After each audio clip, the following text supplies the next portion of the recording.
Thank you very much for staying tuned. The Nigerian stock market has returned a whopping 43% year-to-date, making it one of the best performing stock markets in the world this year. This year's performance contrasts sharply with 2019 when stocks closed negatively at 14.9%, and it is on track to beat 2017 returns of 42.3%. Stock market turnaround began right down during the lockdown, but took off in late August as new monies from matured securities, treasuries, bills, and home auctions flowed into the economy. According to data from Nairalytics research, about 57 stocks posted year-to-date gains at Christmas, a figure that is likely to touch 60 stocks by the end of the year, with about 65 stocks currently posted year-to-date losses. Considering how beautiful the year has been for many stocks, the data also revealed that about 21 stocks have gained above 50% this year. To x-ray the performance of the market, I have with me, joining me, is our regular stockbroker financial analyst, Mr. Rotimi Fakaijo. Thank you very much for your time, Mr. Fakaijo. Good afternoon. It's great to have you on the show. Yes, I was just rolling out those figures. They look very good, despite the challenges. The year is still looking good with all of these figures we're seeing. 43% year-to-date, making one of the best performing stock markets in the world this year. How did we get here with all of the challenges faced in the outside or the entire economy? Looking very deeply into the Nigerian capital markets, there is a point that needs to be mentioned, which has been very consistent and attended to. And that's the fact that in the last 5 years, virtually everything that is priced has increased, has gone upward, yes, except equities. And you begin to wonder, when the Naira was 199, GT Bank was somewhere in the neighborhood of about 32, 33 Naira. When it became 297 or thereabouts, we're still seeing it in the space of 25, 28 Naira. Now that the Naira is heading towards 500, we are still seeing the same, the same price space for most of the securities. And I begin to ask the question, what is available to buy stocks? Is it not the same thing that is available to buy Gary or to pay for bills, be it the utility bills, be it electricity, water, or telephony? And the answer always remains the same. So why is the market so lowly priced? And I think one thing that is very apparent is the fluctuation the market has been subject to by the foreign portfolio investors.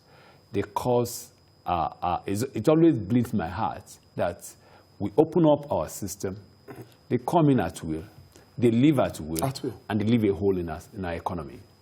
So now that we didn't have much of their participation in the market in the last 9 months, because of the COVID-19, the lockdown, the pandemic, and all sorts, the market has maintained a measure of stability. True. Whatever we have seen as performance for the market this year is almost 90% local. And the question now remains, do we really need these foreign portfolio investors in our market? Do they add value? The answer is no. Because all in all, I can't really see much positive impact they have made on us. If they are coming in to buy IPO, then that is good. But if they are buying from the secondary market, then it's a big question entirely. So I believe strongly that what we have seen is a correction within the market. But we have not seen much of it because it's still skewed towards ICT and industrial goods. Okay. The good performance that we have seen this year. We haven't seen much of good performance in the banking sector stocks, which had always been the mainstay of the equity market.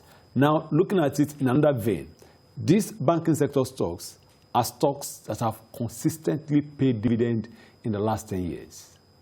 So if we should see any upward trajectory in any of the sectors, then it should be the banking sector stocks. And I believe strongly, which may be the next question you're going to ask, are we going to are we going to see sustenance this week?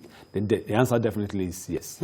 Because the banking sector stocks are going to be seeing the kind of trajectory we've seen in those other two sectors as we conclude the year and enter into the year 2021. Now, the figures are in.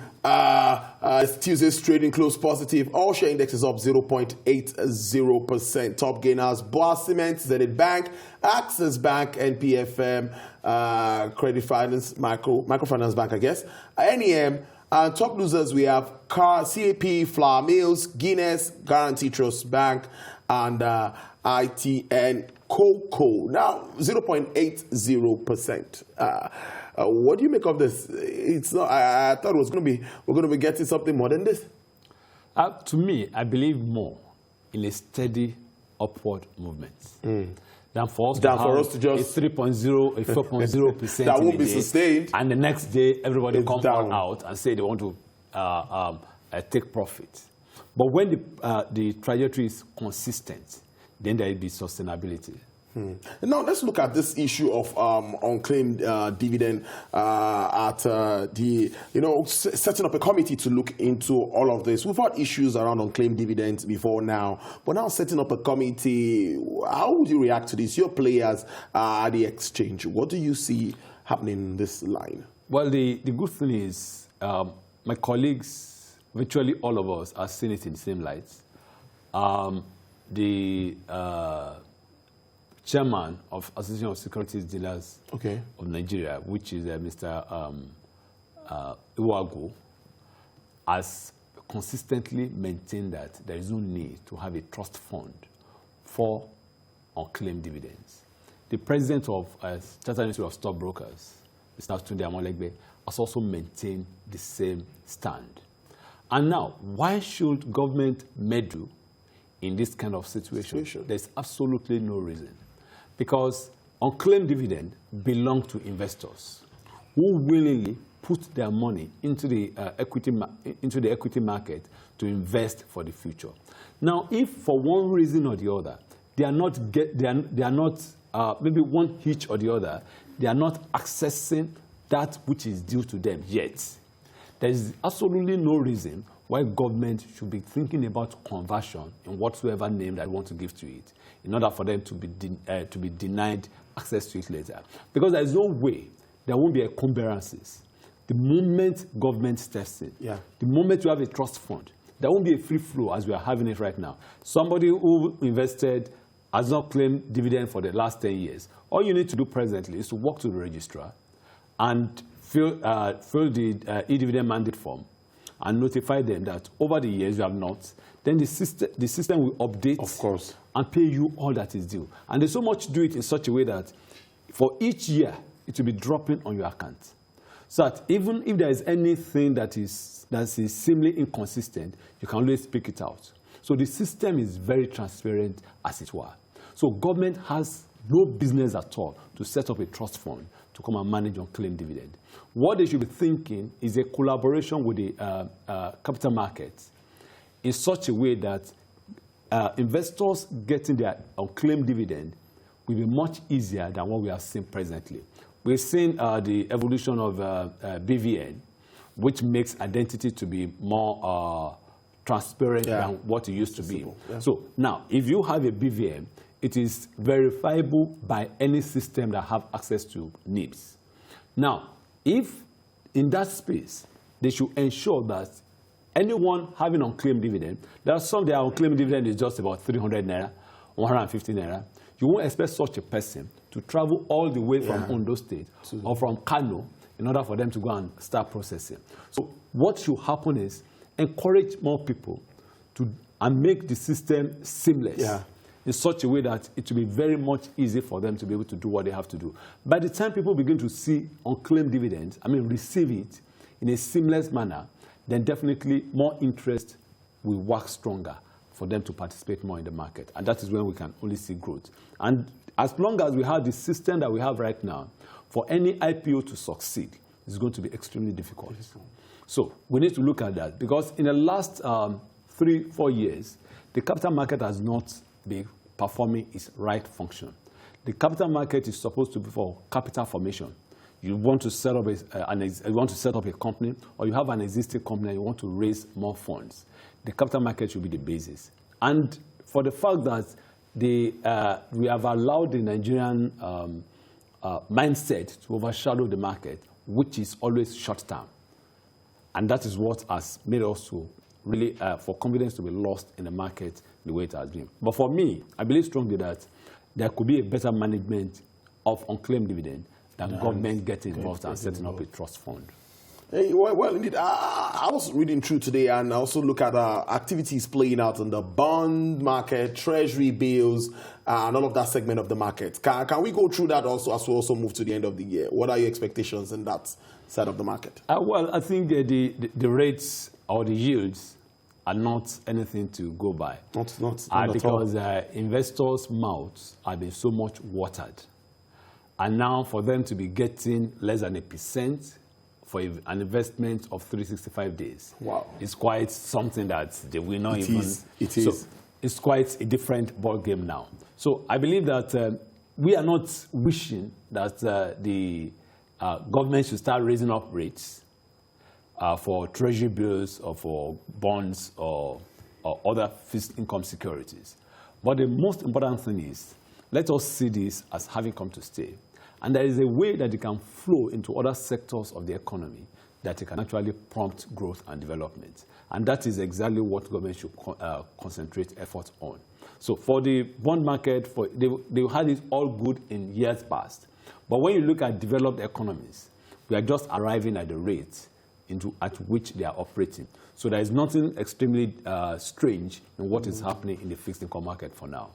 Now, moving into 2021, we've talked about segments of the market. Many, like you saw, the financial sector, the banking sector, industrial goods. At this time where government is even trying to boost the pharmaceutical sector, I think some pharmaceutical companies should also come up in all of those gainers and all of that. What are your expectations in general now as we move on, and what would be your advice to intending investors? Well, I have a morbid fear concerning what policies come out from the federal government of Nigeria. And those things have negatively impacted on the economy for several years. So is there going to be a change this year when a deficit of over 5 trillion naira is already being envisaged? How is the budget going to be funded? All these things in the public sector definitely have a way of affecting what happens in the private sector. And because of the paucity of funds, or the likelihood of the government being able to fund the 2021 budget, is exactly the reason why they are looking for money everywhere. Areas that shouldn't be taxed, that they believe that getting money from such places is actually what is going to make them to be able to sustain the economy in 2021. But for me, I believe investors still have a leeway to go. The reason for that is the companies in the market, many of them that are investable, are having very sound fundamentals. So investors should concentrate their efforts, their focus and investment on stocks that can pay them dividend. Then secondly, the sustainability of the market is also buoyed on who and who participates. Like I made mention earlier that the foreign portfolio investors' presence in the market in the year 2020 is very much lower than what it used to be in the past. So what that implies is that we're not going to be seeing the kind of fluctuations that we have seen in years past. So that also will boost confidence. Because if I buy a stock today and it has a room of about 3 to 4%, either upward or downward, and it doesn't exceed that to a great extent, provided that particular company is not going down, then I will be confident to leave it over the years. But if I buy a stock today at about 10 naira, and I see a fluctuation of about 30% in less than 3 weeks, then I become alarmed. So for that kind of sustainability that we are seeing, then definitely it's going to make investors to have more confidence in the market. So all in all, investors should invest in stocks that will give them good dividend based on corporate governance and good fundamentals. And I believe year 2021 is definitely going to be a better year for the equity market than we've even seen in 2020. A professional advice there from Mr. Rotimi Fakayejo. I'm not going to charge for that. No problem. I'll let it go. Thank you very much, Mr. Fakayejo. I must thank you very much. You've been there for us as we move to 2021. We'll continue to always have you on to, break it down and let us understand what's playing out the exchange as regular as we can. Thank you very much for your time. I appreciate this. Pleasure.